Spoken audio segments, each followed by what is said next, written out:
تو حضرت زید فرماتے ہیں کہ میں حضور کی خدمت میں سالوں سال رہا، حضور نے کبھی کسی غلطی پر مجھے برا بھلا نہیں کہا، مجھے بہت محبت دی اور بہت عزت اور بہت اکرام سے رکھا۔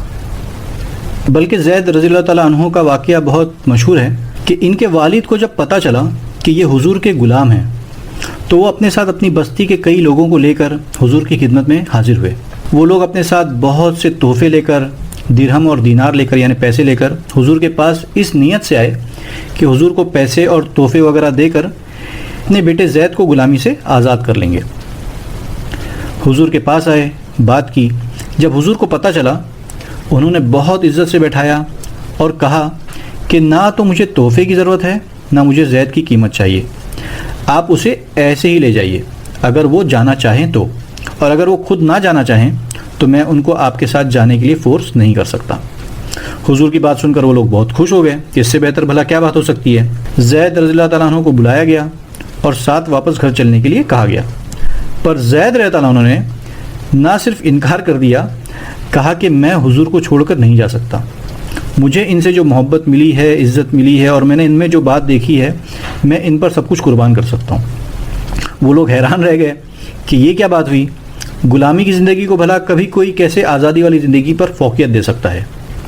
اس کو تو یہاں غلام رہنا پسند ہے۔ حضور نے جب حضرت زید کا یہ جواب سنا تو بہت خوش ہوئے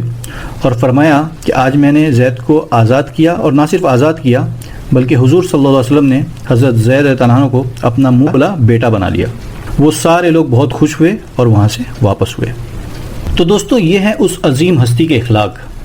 اسلام اخلاق سے پھیلا ہے۔ زید رضی اللہ عنہ کی بستی والے، گھر والے کوئی مسلمان نہیں تھے، پر پھر بھی آپ صلی اللہ علیہ وسلم نے نہ صرف زید رضی اللہ عنہ کو دینے کو تیار ہو گئے، بلکہ زید رضی اللہ عنہ کے انکار کرنے پر زید رضی اللہ عنہ کو اپنا بیٹا بنا کر بھی ان لوگوں کو خوش کر دیا کہ فکر نہ کریں، اب یہ میرے بیٹے جیسا ہے۔ اب آتے ہیں کہ حضور پاک صلی اللہ علیہ وسلم دکھتے کیسے تھے۔ دوستوں، حضرت یوسف علیہ السلام کا حسن، وہ کتنے ہینڈسم تھے، اس کا تو سب کو پتہ ہے۔ پچھلی کتابوں میں بھی ان کی اٹریکٹیو پرسنالٹی کے بارے میں لکھا ہے۔ حضرت عائشہ فرماتی ہیں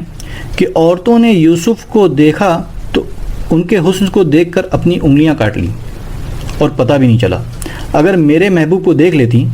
تو کھنجر دل پر چلا لیتی۔ اللہ نے ہر نبی کو بہت خوبصورت بنایا ہے۔ حضرت عیسیٰ علیہ السلام، جیزس کرائسٹ، بہت حسین تھے۔ موسیٰ علیہ السلام، ابراہیم علیہ السلام، یوسف علیہ السلام کا تو آپ نے اوپر ہی سن لیا کہ دیکھنے والیوں نے غلطی سے انگلیاں ہی کاٹ لیں۔ جب یوسف علیہ السلام کا حسن ایسا تھا تو نبیوں کے سردار کو کتنا حسین بنایا ہوگا اللہ نے۔ نبی کے حسن کو میں کیا بیان کروں، کہاں وہ عظیم ہستی اور کہاں یہ ادنا زبان۔ میں نے اپنے استاد سے سنا تھا، آپ کو بھی انہی کی زبانی سناتا ہوں، سنیے۔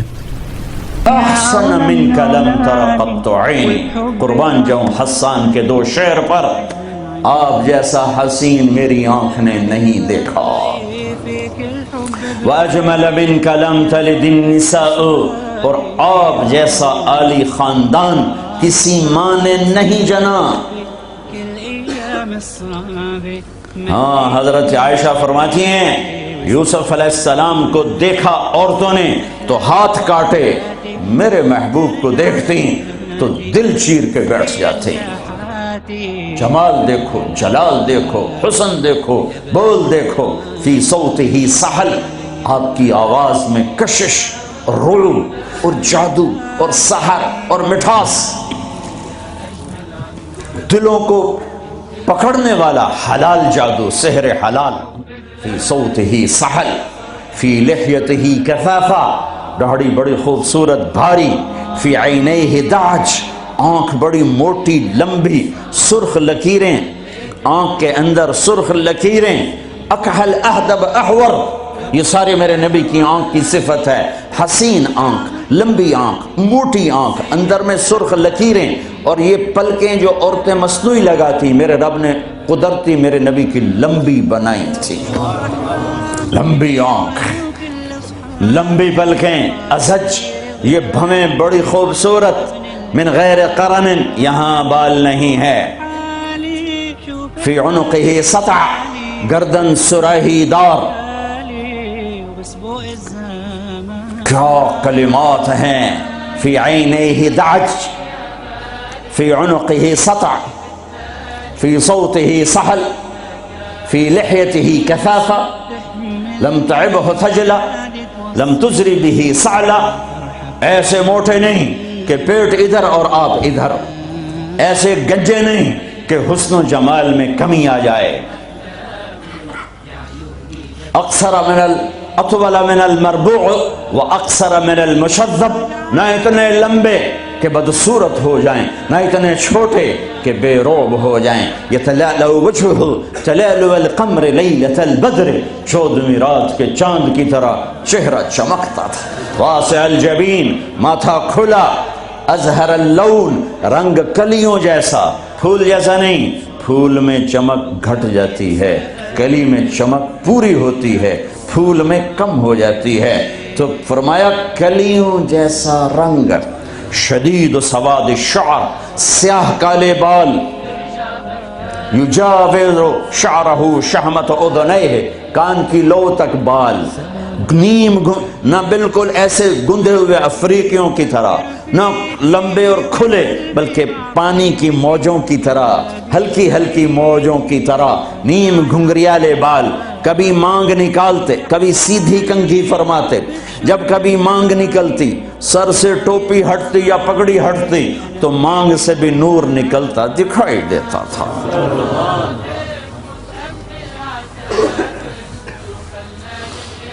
ہاں سہل الخدین، گال بڑے خوبصورت، نہ اندر پچکے ہوئے نہ باہر چربی کی وجہ سے ابھرے ہوئے، رلیع الفم، ہونٹ بڑے خوبصورت گلابی، چوڑا منہ، اشنب، دانت ایسے ایک گول دائرے میں لگے ہوئے، نہ کوئی چڑھا ہوا نہ پیچھے ہٹا ہوا نہ اوپر چڑھا ہوا، نہ کوئی چھوٹا نہ بڑا، برابر، مفلج، 4 دانتوں میں خلا جس میں روشنی نظر آتی تھی، نور نظر آتا تھا، براق الثنایا، اتنے سفید دانت کہ جب آپ مسکراتے تھے تو آپ کے دانتوں کا نور دیواروں پہ پڑتا نظر آتا تھا۔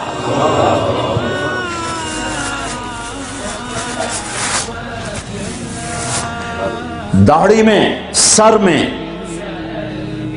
14 سفید بال تھے یا 20، ایک صحابی نے کہا 20، ایک نے کہا 14، ان کو آپ نے مہندی لگائی،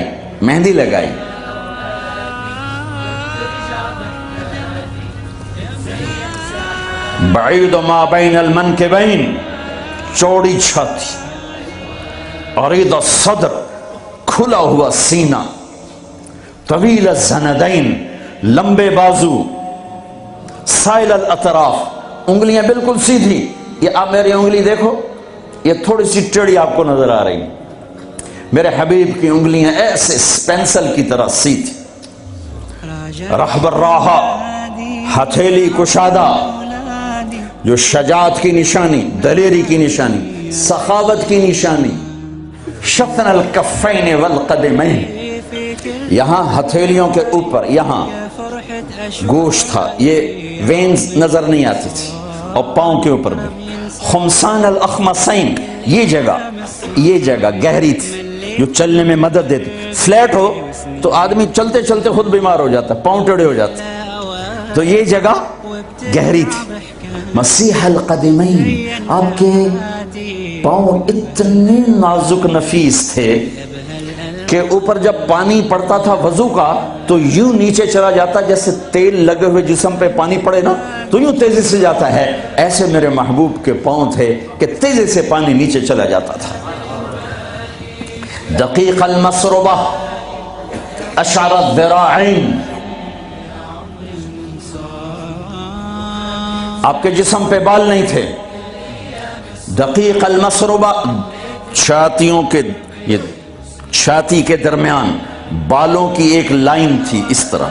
جو آ کر ناف کے اوپر ختم ہو جاتی تھی، تھوڑے تھوڑے بال کلائیوں پر تھے، جیسے یہ نظر آ رہے ہیں، زیادہ میرے گھنے نہیں ہیں، کئی لوگوں کے بہت زیادہ ہوتے ہیں، تو آپ کے بالکل معمولی بال تھے، یہ معمولی، وَأَعَالِيَ الصَّدْرِ، تھوڑے تھوڑے ہلکے ہلکے یہاں پر تھے، یہاں پر، انور المتجرد، جب کبھی کپڑا جسم سے کہیں سے ہٹ جاتا، کندھے سے ہٹ جاتا، کیونکہ آپ کرتا بھی پہنتے تھے اور کبھی چادر ہی پہن لیتے تھے، اوپر ایک چادر نیچے ایک چادر، تو چادر تو ایسے کور نہیں کرتی، کبھی کندھا ننگا ہو گیا، کبھی کلائی ننگی ہو گئی، کبھی پیٹ سے کپڑا ہٹا تو یوں لگتا تھا جیسے سورج نکل آیا، چمکتا ہوا جسم مبارک، چمکتا ہوا، سب تلقص، آپ کا سیدھا بدن تھا، سیدھا، کہیں ایسے نہیں تھے۔ ہم لوگ ممبر پہ بیٹھ بیٹھ کے ایسے ہو گئے، کندھے آگے ہو گئے، اب میں یوں کرتا ہوں تھوڑی دیر تھک کے پھر یوں کر دیتا ہوں، لیکن میرے حبیب سیدھے تھے، ایسے بالکل سیدھا بدن تھا، سیدھا۔ یمشی تکفین، آپ جب چلتے تھے تو بڑی عاجزی سے چلتے تھے، اکڑ کے نہیں چلتے تھے، بڑے ہولے سے زمین پہ پاؤں رکھتے تھے، اور پہلی کتابوں میں آیا ہے ایسا نبی بھیج رہا ہوں تواضع والا، عاجزی والا، کہ لو یمشی علی القصب الیابس لم یسمع من تحت قدمیہ من سکینتہ، کل کائنات کا سردار بناؤں گا، جنت کی چابی دوں گا،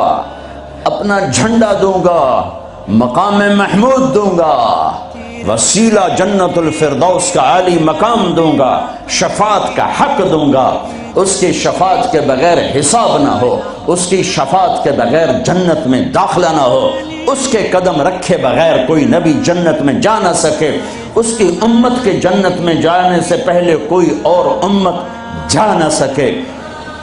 ہے ساتوں آسمان سکیڑ دوں گا، عرش کے دروازے کھول دوں گا اور اپنا آپ دکھا دوں گا۔ فَكَانَ قَابَ قَوْسَيْنِ أَوْ أَدْنَىٰ، لیکن جو اتنے بڑے مقام والا میرا حبیب ہوگا وہ چلے گا کیسے؟ وہ چلے گا کیسے؟ وہ اتنی عاجزی سے چلے گا کہ خشک لکڑیوں پر بھی پاؤں رکھے تو آواز نہ آئے۔ دوستوں، دنیا میں اگر کوئی ایسی ہستی ہے جس کے بارے میں سب سے زیادہ لکھا گیا ہو، جس کی زندگی کا ایک ایک واقعہ کئی لوگوں نے بتایا ہو، لکھا ہو،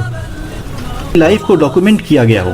تو وہ صرف اور صرف محمد صلی اللہ علیہ وسلم کی ذات مبارک ہے۔ واسع الكرم مولاي صل وسلم